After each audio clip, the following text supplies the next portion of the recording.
Hello everybody and welcome back to my channel. If you're new here, hi, my name is Peyton. It is nice to meet you. It is nice to see you. If you're not new here, then you know the drill. We are building vacation homes until we physically can build vacation homes no more. This is episode 9. Can you believe it? Episode 9 of my Happy Home Paradise series. And this one, guys, this one is extra exciting. As always, I ran past everybody, but I saw some good options just in the little sneak preview. I always run past everyone because I like to be somewhat surprised when I go and scope out the beach. Not surprising for you because you could see the title and thumbnail, but let me be surprised. And then I went ahead and scoped out today's items. And look at this caged cart. I mean, come on. This is amazing. As always, I come back later at the end and I buy all the things that I want. You'll see later. I never know if you guys are interested in that part. I'm interested, but I'm biased because it's my own video. But I'm always interested to see what items are there every day because every day I see items that I did not know existed. So maybe you're interested too. As always, we talk to my main man, Wardell, trying to make him fall in love with me. He still is not in love with me yet, doesn't say a whole lot to me, but I'm determined. I'm not giving up. This walrus will love me by the end of this series, though it seems as if this series will never have an ending because there are so many things to do in Happy Home Paradise. So now, here we go, the fun part. We've got Miss Maggie, who wants a garden. Very, very tempting choice. I love Maggie. And then I saw Coco, and I was like, you're kidding, who wanted an old-time living place. And I had no idea what that meant, but I was very excited to see Coco. I think this is Dizzy is his name. He wanted a, playground. Hazel wanted a place to work on cartoons. And then I saw Melba, who wanted a fairy tale home. And guys, this is the first time every option is good. Every single option here is a good option. Even if you don't think Hazel's a cutie, I think working on a little cartoon studio is so cute. I also happened to find a DIY. Now I'm remembering that DIYs exist on this island, so I continue to look for them. And I knew that wasn't it. I knew that was it with the villagers, but for some reason I just look anyway. And yeah, the choices here were impeccable.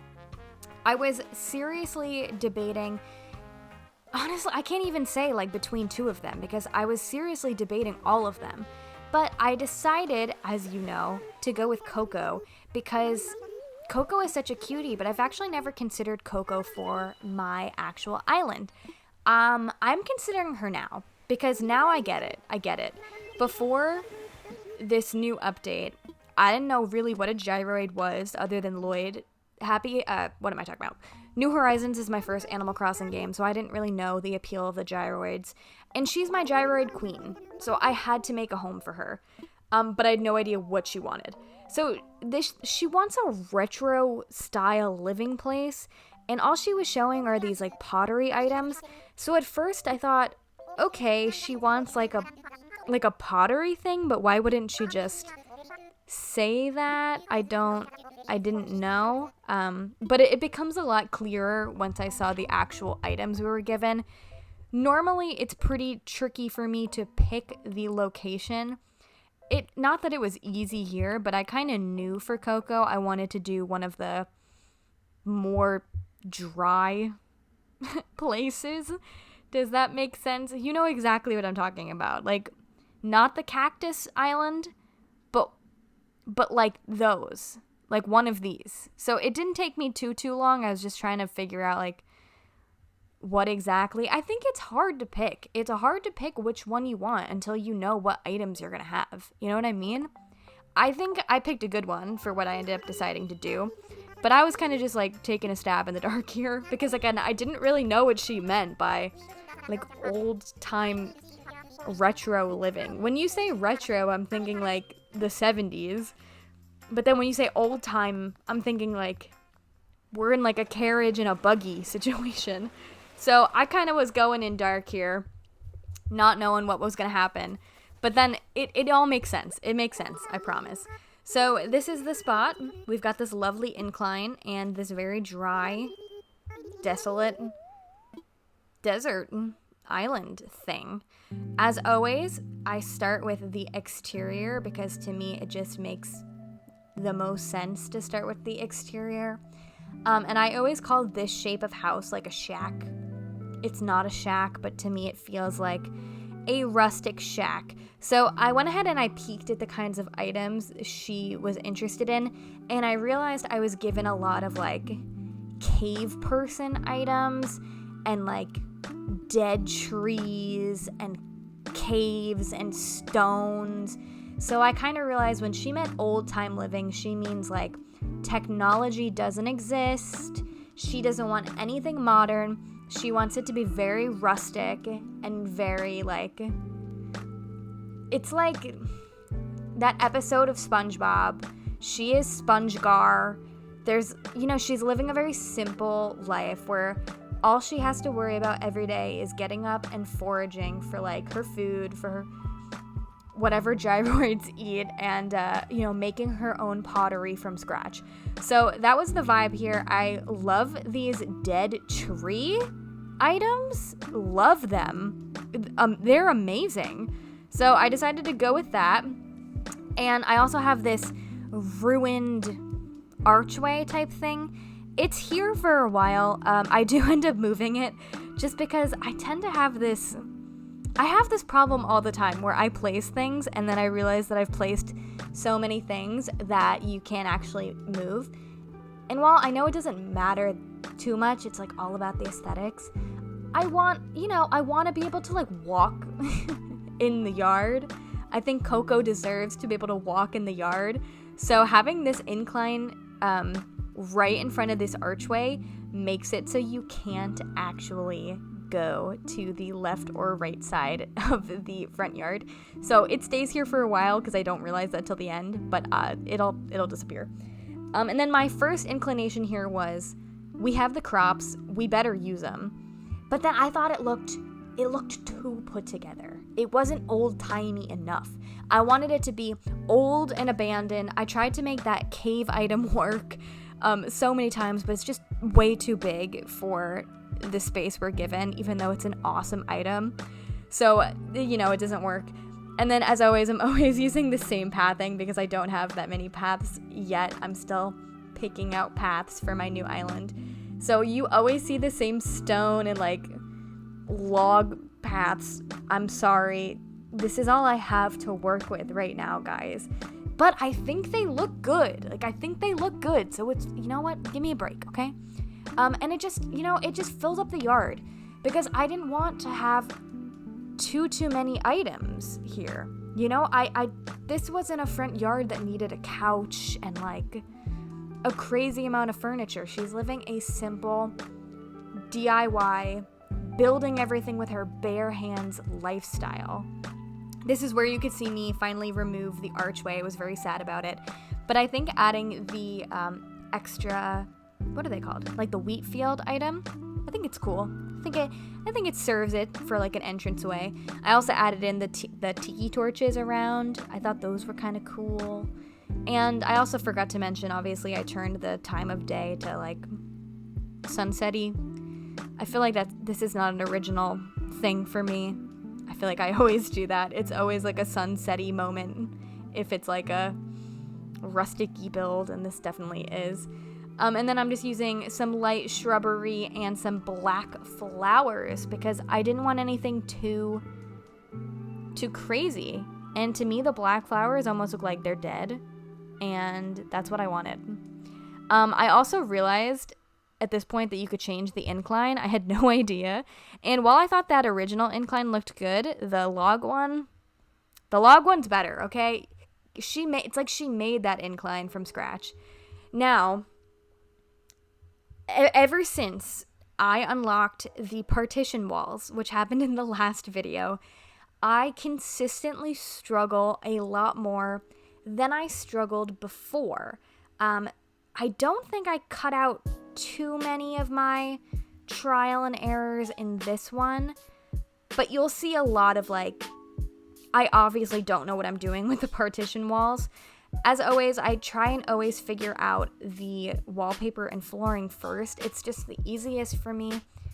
What just really grinds my gears is that the partition walls have to be what you make the rest of the walls, like not the accent wall. So I guess I'm still trying to figure it out. I kind of like what I did, where I kind of made it so that the partitions feel like they're actually the back wall, and then there's just this little accented part in the back wall. I don't know if that made any sense, but that's what I was going for. So what I was going for inside was in like a cave. This is a cave. This is Coco's Cozy Cave is what this is called. This is what we're doing here. So I knew I wanted to make a little kitchen moment and a little dining area moment, because this is what her life basically revolves around, you know? She's going out, she's getting her food, she's going and foraging, and she's coming home and cooking it for herself and for whatever gyroid friends she finds along her crazy life. You know what I mean? So that was the main focal point of the room. That's why it's right in center. And then we have the bed. There's always got to be a bed. I always say that. I'm sure it's annoying. I see so many of these builds and they're beautiful, but there's no bed. So like where do you want Coco to sleep? You know, I couldn't put the cave outside. I couldn't put it inside. As you can see, I'm still in denial here because I love the item so much, but there's just no room for it. Same thing with that other gazebo type thing. There's no room. There's no room for it. And then over here I'm doing like a little dressing section type storage thing. This is where she has her excess pottery and things and towels. I don't think I had the shower item here, but otherwise I would have made it like a little like wet shower, wet bath. Is that what they're called? When there's not really like a distinct shower floor. It's like the whole thing is just the shower floor. That's what I would have done, but I didn't have the shower at that point, so just like pretend. And then I'm finishing off Coco's bedroom with a nice little headboard type thing, which that is where I put her photo. Always put either a photo or poster in every build, and that is where I decided Coco's looked the best. And then yeah, we're just kind of finishing off this kitchen area, just trying to add in lots of items without it feeling cuckoo crazy. And also, you know, I think this one was tough trying to decide with like what was too modern and what, you know, like what wasn't. Like I wasn't sure about that ranch item that I just added, but then I decided she probably made it, you know, with her bare hands, so it's okay. And I love this rug. I think this rug just tied it together, made it so great. And then here I am just playing with the lighting, which I really enjoy the different lightings, but sometimes I struggle. I wasn't sure if the lighting that I picked for this one was too modern looking. Same thing with this shelf. You know, some of it looked very modern, but I think it all came together, so I'm saying it's okay. Same thing with like I put the terrariums on the wall. You know, they're a little modern. Same thing with these frames, but it's, you know, it's okay. Or I didn't put the frames. See, I learned. So I decided to put the towels there, and the towels to me symbolize this is my fake little bathroom without a shower. There's just a sink. She's just gonna wash her face and she can pee in that bucket because I don't think I had the toilet either at this point. But I wanted to replicate like a little bathroom or like porta potty moment. And this was it. This was the build. I love it. I often feel after I do these like, was this good? Did I do a good job? This one, yeah, I like it. I think I followed the prompt this time. Sometimes I'm not sure if I really follow exactly what they want, but this time I think I did it. I think I managed to give Coco an old-timey, rustic feel that still looked cute and matched her vibe. So yeah, I hope you guys think so too. And I will stop talking now and let you enjoy the lovely montage.